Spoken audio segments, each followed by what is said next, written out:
तो hello guys, आपने कल ये वीडियो देख ली ना, तो आपके 5 नंबर कहीं नहीं जाने वाले। एग्जाम में 5 नंबर ही आएंगे आपके, क्योंकि इस चैप्टर से हमेशा 10 या 15 नंबर का पूछा जाता है, जिसमें से 5 नंबर के ऑब्जेक्टिव क्वेश्चन पूछे जाते हैं। तो हम आपको आज 20 ऑब्जेक्ट क्वेश्चन बताएंगे, बहुत महत्वपूर्ण। तो चलिए हम वीडियो को शुरू करते हैं बिना किसी देरी के। तो पहला सवाल है कि हड़प्पा हड़प्पा किस काल की सभ्यता है? तो आप लोग एक सेकंड,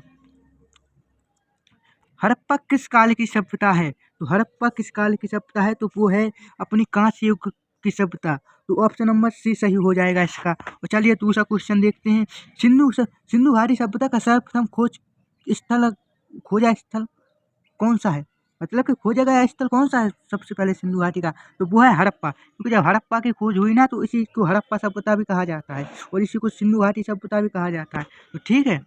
और तीसरा क्वेश्चन है कि हड़प्पा सभ्यता में नालियों की व्यवस्था कैसी थी? मतलब कि नालियों की व्यवस्था कैसी थी वहाँ पर? तो मैं लोग आपको बता दूं कि वहाँ की नालियाँ हैं वो जमीन के अंदर बनाई गई थी। मतलब कि वो अंडरग्राउंड नालियाँ थी, जिसे कहते हैं भूमिगत नालियाँ हैं। क्या कहते हैं? भूमिगत भूमिगत नालियाँ। कि भूमि भूमि यानी कि जमीन, जमीन के अंदर कर बनाई गई। अभी तुमसे बोलेंगे कि तुम अब बताओ कि हड़प्पा सभ्यता में नालियों की व्यवस्था कैसी थी, तो आपको कहना पड़ेगा भूमिगत नालियाँ थी। ठीक है। और अब नंबर चौथा क्वेश्चन है कि सिंधु सभ्यता की लिपि कौन सी है? तो इस यहाँ थी चित्र लिपि, क्योंकि यहाँ पर चित्र सबसे ज़्यादा मिले, तो यहाँ पर चित्र लिपि हो जाएगी। ठीक है दोस्तों, चित्र लिपि। और 5वें नंबर का क्वेश्चन है कि पशुपति देव महादेव की मूर्ति मुहावरे किस स्थल से अरे यार, पशुपति महादेव की मुहावरे किस स्थल से प्राप्त हुई थी? तो वहाँ मोहनजोदड़ो। कहाँ से हुई थी बच्चों? मोहनजोदड़ो। ऑप्शन नंबर बी सही हो जाएगा आप सभी का। और हड़प्पा स्थल को बंदरगाह कहा जाता, किस हड़प्पा स्थल को बंदरगाह कहा जाता? तो मैं आप लोगों की जानकारी के लिए बता दूं। अरे डायलॉग नहीं मानना, क्वेश्चन बताना। अरे क्वेश्चन बताना। बता दूं कि यहाँ हड़प्पा स्थल को बंदरगाह माना जाता है, वो है लोथल, क्योंकि यहाँ सबसे ज्यादा जहाज आते थे। जहाज जानते हो बेटा? जहाज उसको कहते हैं जो पानी के अंदर, सॉरी, मतलब कि बंदरगाह उसे कहते हैं जो आप जैसे बस स्टैंड के लिए बस स्टैंड है, एरोप्लेन के लिए एयरपोर्ट हैं। इसी तरह जब बड़े बड़े जहाज़ों को रोकने के लिए अपन को प्रयोग करना पड़ता है, उसे कहते हैं बंदरगाह। क्या बोलते हैं? बंदरगाह है। और इसी को कहा जाता है लोथल। हड़प्पा सभ्यता का सबसे प्रसिद्ध बंदरगाह शहर था लोथल। तो याद रखना अच्छे से। और चलिए, मृतकों को उत्तरी दक्षिण दिशा में दफनाने की परंपराएं किस स्थल पर पाई गई हैं? तो वो किस स्थल पर पाई गई हैं परंपराएं? समझ रहे हो आप? तो, तो वह हड़प्पा, सॉरी, मृतकों को दक्षिण दिशा में, तो वह है हड़प्पा, क्योंकि हड़प्पा ही था कि उत्तर से दक्षिण दिशा में दफनाने की परंपराएं हड़प्पा स्थल में चलती थी। ठीक है। तो चलिए अब आगे देखते हैं। सिंधु सभ्यता में अधिकतर घर किस सामग्री के बने हुए थे? तो वो सबको पता है कि यहाँ के सब पक्की ईंटें बनाते थे, यहाँ पक्की ईंटों के घर थे। ठीक है। और महान स्नानघाट किस स्थल पर मिला? तो वो सबको है पता कि यहाँ पर महान स्नानघाट, जानते हो स्नानघाट मतलब कि स्विमिंग पूल, आज के जो स्विमिंग पूल रहते हैं ना, उसे पहले के स्नानघाट कहते थे। और एक किसी धार्मिक स्थल पर, धार्मिक मतलब कि धार्मिक दिनों पर यूज किया जाता था इनको। धार्मिक स्थल जैसे कि आज तुम देखते हो कि महाकुंभ में जब धार्मिक त्योहार होता है महाकुंभ, तो आप सब नहाने जाते हो कि नहीं? ऐसे ही वहाँ पर महान स्नानघाट था, जो कि धार्मिक दिनों पर या धार्मिक त्योहारों पर भी स्नान करने के लिए काम आता था। तो ये कहाँ था? मोहनजोदड़ो में। ठीक है, ये था मोहनजोदड़ो में। चलिए, और 10वां क्या कह रहा है? हड़प्पा सभ्यता की प्रमुख आर्थिक गतिविधियां क्या थी? तो यहाँ की प्रमुख आर्थिक मतलब कि पैसा, इस किस चीज से पैसों की वो गतिविधियां चलाती थी? तो यहाँ पर मुख्य कार्य था क्या? यहाँ का मुख्य कार्य था बच्चों अपना था कृषि, क्योंकि यहाँ के सबसे ज्यादा लोग कृषि करते थे। क्या कहते थे? कृषि।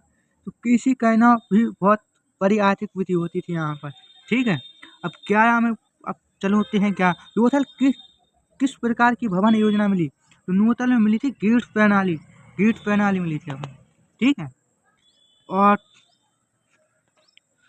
12 में, मुहावरों का प्रमुख उद्देश्य क्या था? मतलब कि जो मुहावरे रहते हैं ना, उनका प्रमुख उद्देश्य क्या था? तो यहाँ का था धार्मिक पहचान।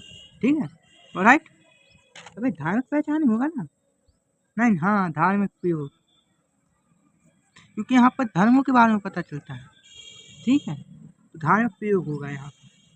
ठीक है। सिंधु सभ्यता का प्रमुख व्यापार भागीदारी कौन था? मतलब कि व्यापार भागीदारी। मतलब कि वो सिंधु सभ्यता का प्रमुख मतलब कि व्यापार कौन से देश से करता था, तो वह हो जाएगा मेसोपोटामिया। कौन सा हो जाएगा? मेसोपोटामिया। ठीक है, मेसोपोटामिया हो जाएगा। अब सिंधु सभ्यता में अग्निकुंड की खोज कहाँ हुई थी? अग्निकुंड की खोज कहाँ हुई थी बच्चों?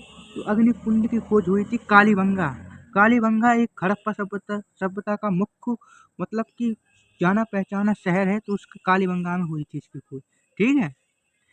और किस स्थल से नर्तकी की कांच की मूर्ति मिली थी? नर्तकी मतलब कि डांस करती हुई एक लड़की की मूर्ति, जिसे बोलते हैं इंग्लिश में बोलते हैं स्टैचू ऑफ डांसिंग गर्ल।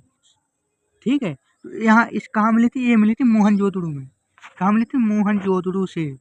ठीक है, मोहनजोदड़ो से मिली थी।